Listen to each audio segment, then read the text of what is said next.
알라바마 소식을 하나 전해드리겠습니다. 어제 저희가 전해드렸던 소식의 연장선상에 있는 것인데요.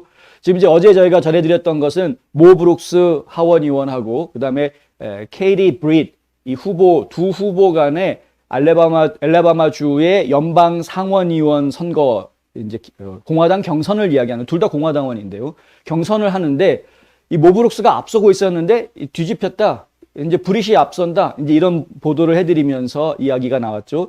이 이야기가 이제 선거 광고를 냈는데 광고를 내기 전하고 광고를 낸 뒤에 어떤 지지율의 변화가 있는지를 조사를 했더니 광고 효과가 있었다. 뭐 이런 이제 여론조사 결과가 나와서 저희가 좀 보도를 해드렸었습니다. 그러면서 저희가 그런 얘기를 해드렸었죠. 뉴저지를 기억해야 된다. 뉴저지 같은 경우에는 트럼프 대통령을 지지하고 있는 트럼프 지지자라고 이야기할 수 있는 마가 후보자들이 둘이 나왔었습니다. 그래서 둘이 경쟁하는 통에 트럼프 대통령하고 별로 반대하는 반 트럼프파라고 이야기할 수 있는 그 사람이 어부지리로 공화당 후보가 돼버리는 이런 상황이 발생을 했었죠. 근데 결국은 어떻게 됐습니까? 오늘 결국은 이제 승복 연설을 했더라고요. 이제 승복을 했더라고요.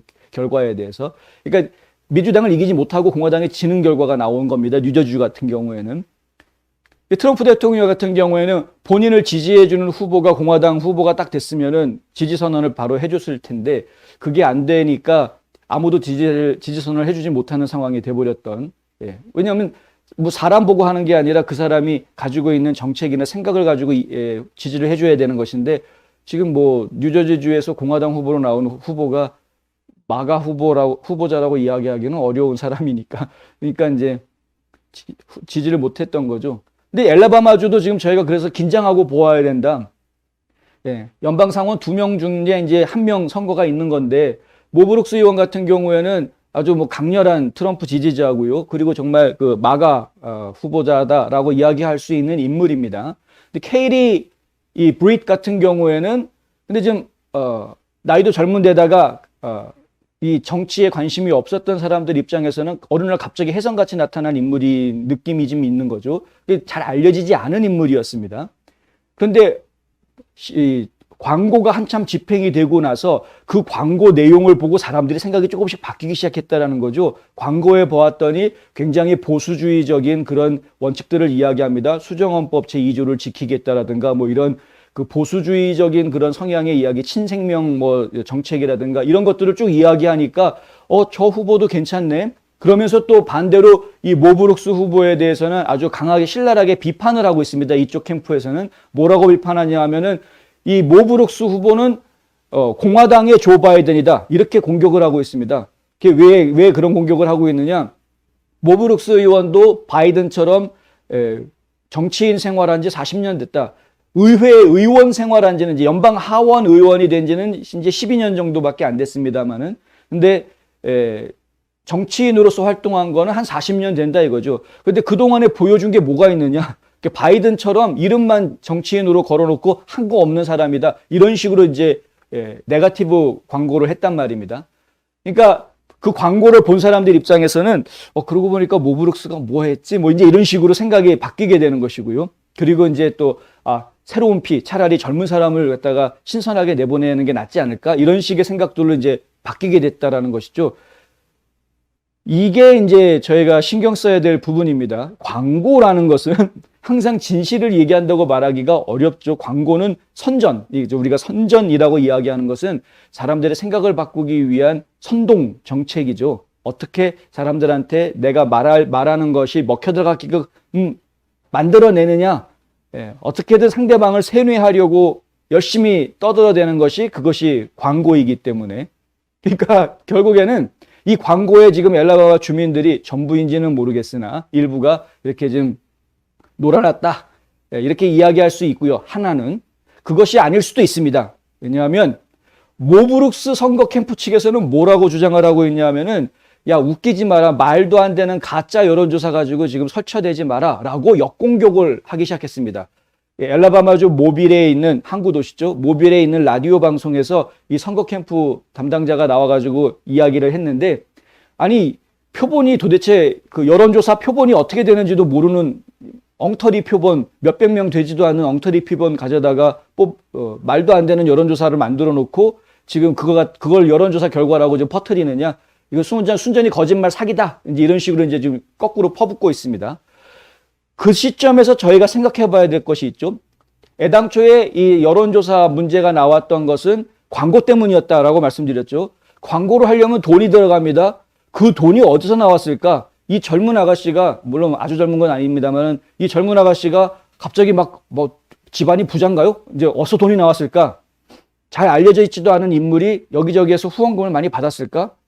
궁금했죠. 그런데 갑자기 이 아저씨가 오늘 뉴스에 팍 튀어나온 겁니다. 이 아저씨는 누구냐? 네. 이 아저씨는 지금 현직 연방 상원의원입니다. 리처드 셜비라는, 리처드 셜비, 지금 현재 엘라바마주의 연방 상원의원입니다. 무려 6선을 한 의원입니다. 연방 상원의원이 임기가 6년이니까요.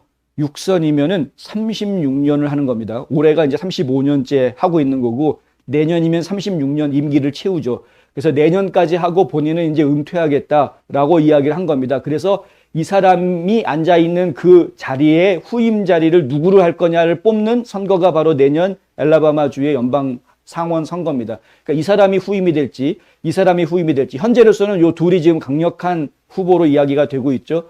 그런데 그 돈이 어디서 나왔느냐가 바로 이 사람 때문이다.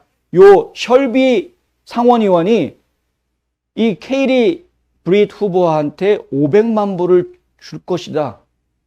워싱턴 포스트가 이런 보도를 했습니다. 500만 불을 줄 거다.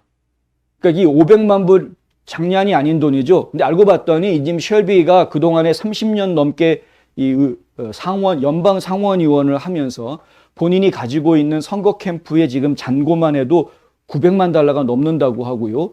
그리고 본인이 또 가지고 있는 또 다른 리더십 팩이라고 그래서 본인이 이제 다른 사람들한테 후원해주기 위해서 만들어 놓은 Political Action Committee 그 팩에도 거의 600만 달러가 넘는 돈이 지금 있다고 합니다.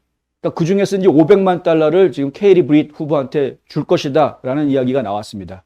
광고를 해보았더니 광고 효과가 있더라. 광고 이거 계속하면은 그러면은 케이리 브릿이 모 브룩스를 이길 수 있다. 이것이 어저께 전해드렸던 그 여론조사의 실체였던 것입니다. 그러니까 얘네들은 지금 어떻게 해서든 셜비의 500만 달러를 받아내서 선거에서 이기려고 이제 그런 여론조사 결과를 만들어냈을 가능성이 상당히 크다. 셜비는 어떤 인물이냐? 이 사람은 대표적인 네버 트럼퍼입니다. 네버 트럼퍼. 그러니까 이 사람에 대해서 지금 모브릭스 선거 캠프에서는 뭐라고 얘기하냐면 이것은 지금 마가 대 에스타블리시먼트, 그러니까 기성 정치 기득권자, 기득권층과 마가 세력 간의 싸움이다라고 이야기하고 있습니다. 그래서 지금 이제 이 모브룩스 선거 캠프 측에 지지하고 참여하는 정치인들을 얘기해라 그러면 거기에는 도널드 트럼프가 지지하고 나섰고 테드 크루즈가 지지하고 나섰고, 그런데 지금 이쪽 케이리 브릿 쪽에서 지지하는 사람이 누구냐라고 이야기하면은 미치 맥코넬이 나오고 있고, 이 셜비가 나오고 있고 뭐 이런 식이라는 거죠. 그래서 기득권층 정치인대 마가 정치인의 싸움이다. 이제 이렇게 지금 프레임을 만들어 놓고 있습니다. 어느 쪽이 어떤 것이 사실이냐? 뭐 제가 볼 땐 전부 다 사실인 것 같고요. 그래서 실제로 지금 엘라바마 주에서 내년에 벌어지게 될 이 선거를 제가 관심 있게 보자라고 말씀드리는 이유도 결국에는 이제 이런 부분입니다. 예를 들어서 뭐 미치 맥코넬, 밋 롬니, 그다음에 뭐 이런 셜비 같은 이런 기성 정치인들, 기득권층, 공화당에서 우리가 이야기하는 기득권층이라고 이야기하는 이런 정치인들이 자기가 가지고 있던 자리를 자기 말 잘 듣는 후임자를 골라가지고 그 사람을 이렇게 자기 자리에다가 앉혀놓으려고 하는 이런 모습으로 지금 진행이 되고 있기 때문에, 물론 이제 전에 이 케이리 브릿이 이 셜비 상원의원의 그 비서실장을 한 적이 있었다고 합니다. 뭐 36년을 의원을 했으니까 비서실장도 여러 명 바뀌었겠죠, 당연히. 근데 그 비서실장 일을 했다고 하는데, 뭐 경력이 어쨌든 간에, 근데 지금 말 잘 듣는 젊은 여성을 자기 자리에다가 앉히려고 하는 기득권층과 지금 트럼프의 지지를 받아서 뭔가 좀 개혁하려고 하는, 예, 이제 워싱턴 정가를 개혁하려고 하는 의지를 가지고 있는 이 모 브룩스 의원과의 이 싸움, 저희가 기억하고 있어야 하겠다라는 말씀을 좀 다시 한번 드립니다.